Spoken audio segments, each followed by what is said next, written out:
All right, hi, I'm Captain Jim Hanley. I am on the beach of Lake Erie near my house. This lady behind me is Anna Scime. She is a sturgeon expert, and we're going to talk about sturgeon for a few minutes. What? We're not fishing for them because it's illegal, but let me show you something. But before I do, if you enjoy stuff on this channel, please like and subscribe. It really helps me out. Make a comment too. I like it. Let's take a look. All right, so this sturgeon ended up on our beach. It's upside down, obviously.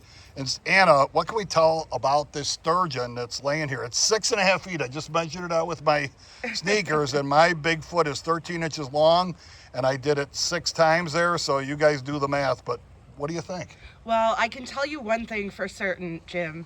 This fish is definitely deceased. Yes, he's dead. He's definitely dead. Let's get a better angle so he looks like he's... also definitely a sturgeon, a lake sturgeon. Yep. And there's a ranger, too. An adult. And we're going to call it in because that's what you want to do anytime you see these guys wash up on the beach. Right. That way the DEC or Fish and Wildlife can come take a sample of the pectoral spine, which is right there, that fin right there. Right. And that's kind of how you age a fish. It's one of the ways anyway. And those spines will lay down annual rings, kind of like a tree does. Yeah, exactly, wow. exactly. And there's also an otolith, which is something you wouldn't be able to sample unless you found a fish like this. Right. So we'll definitely call it in for the sake of science. I don't see any reason that's immediately apparent why it might have washed up. It could be age, it could be a number of things. But there is a big chunk missing over there. You can see the spine, which is something you also don't see very often. Wow, and it's a big spine. It's a big spine. You can see kind of like the stomach is usually white and smooth, so we can age that a little bit.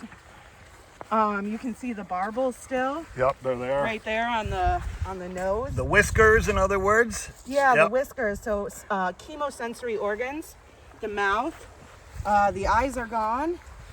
The birds, turkey buzzards have been all over this thing the last few days. Oh yeah, big and I'm sure piece. anything else here. What do you estimate the weight of it?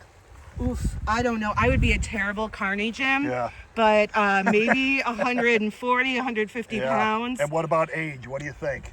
Ooh, I don't know. I would say something like 40 or 50 maybe. Wow. And that's just based on other people's science and the ages that they've found. Right. Over here you can also see the scutes.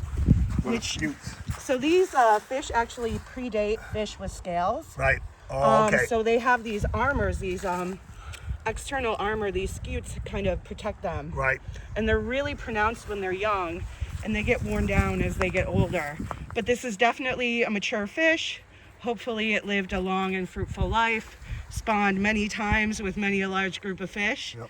And these are amazing. We're so lucky to have these wild fish here. So Anna, when I was a kid, we used to spearfish out here. Spearfishing isn't allowed anymore, but we would see these swimming under our boats at night. And when you're 12 years old and you see one of these swim under your boat, let me tell you something.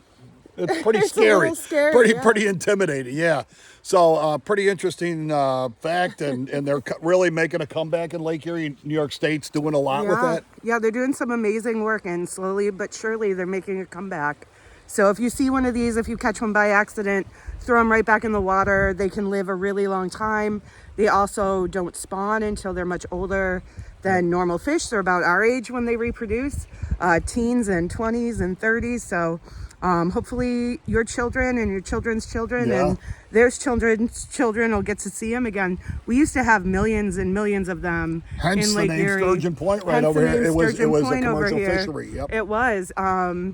And so this was a very productive lake. We're right now, I think, around 1 or 2% of the historical population. Wow. So back in the day, you would have seen fish like these all over the lake. Unbelievable. Pretty amazing. Unbelievable. Hopefully another someday. Yeah, someday. Yeah, That's great. Anna, thank you so much. Thank you, Jim. And she's coming out here to do research, and hopefully the DEC will come out and get some more info on this fish and everything. Hey, folks, sturgeon, dead or alive, it's research and everything else. Hey, don't forget to get out and enjoy all this beautiful creation because it was made just for you. See you next time.